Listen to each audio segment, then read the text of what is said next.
So guys, share ko lang yung journey ni Ibiwiw, ang aking 7.5 kilo fat. So, meron siyang bukol dito sa bandang ano niya, shoulder. So, akala ko pigsa lang yun. So, eventually, pumutok siya at naging malaking sugat. So, dahil kinakamot niya, ayan, dinamitan ko siya. So, ginagawa ko, nilalagyan ko siya ng betadine. So, hindi effective yung betadine. Bumili ako ng antibacterial na cream. So, siguro mga 1 month or 2 months na hindi pa rin gumagaling siya. So, at dumudugo siya actually at medyo nagkakaroon na ng smell. So, ang ginawa ko, ay po yung sugat niya. Dinala ko na siya sa vet. At pagdating namin sa vet, pagkakita agad ng vet, ang sinabi kagad nila is tumor siya na pumutok na siya. At kailangan siyang maoperahan. So, ito na nga yung dinala ko siya sa vet para maoperahan. So, madali lang naman yung operation. Bali, 8 p.m. inoperahan siya. So, in the morning, binisita ko na siya.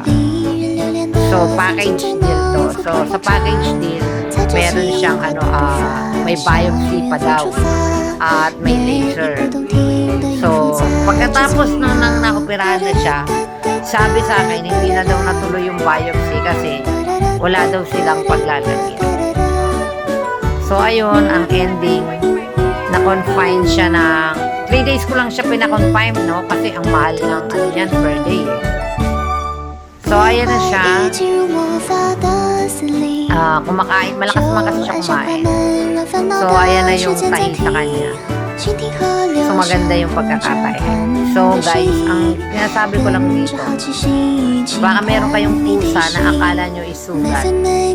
Tapos, hindi naman gumagaling. Tumor po yun, guys. So, ayan yung e-collar niya. Ginawa kong pabaliktad kasi mas maganda daw na ganyan. So, imbis na nakaharang sa ulo, ganyan ang ginawa mo. Babaliktarin mo yung e-collar. So, kung may e-collar kayo na ginagamit, guys, baliktarin nyo. Try nyo lang. I-flip. Okay? So, sa ngayon po, si Ibiwiw ay magaling na. Hopefully daw sabi, mag-obserbahan na lang daw siya kung may tutubo pa na bukol. Pag may tumubo, cancerous na daw. Yun. Kasi nga, hindi siya na biopsy. So, ayan na po si Ibiwiw, magaling na po siya. So, sa mga may pusa dyan na may sugat, tingnan po ninyo kung sugat ba yan or tumor na. So, yun lang guys, mahalin po na natin ang ating mga alaga. Thank you so much.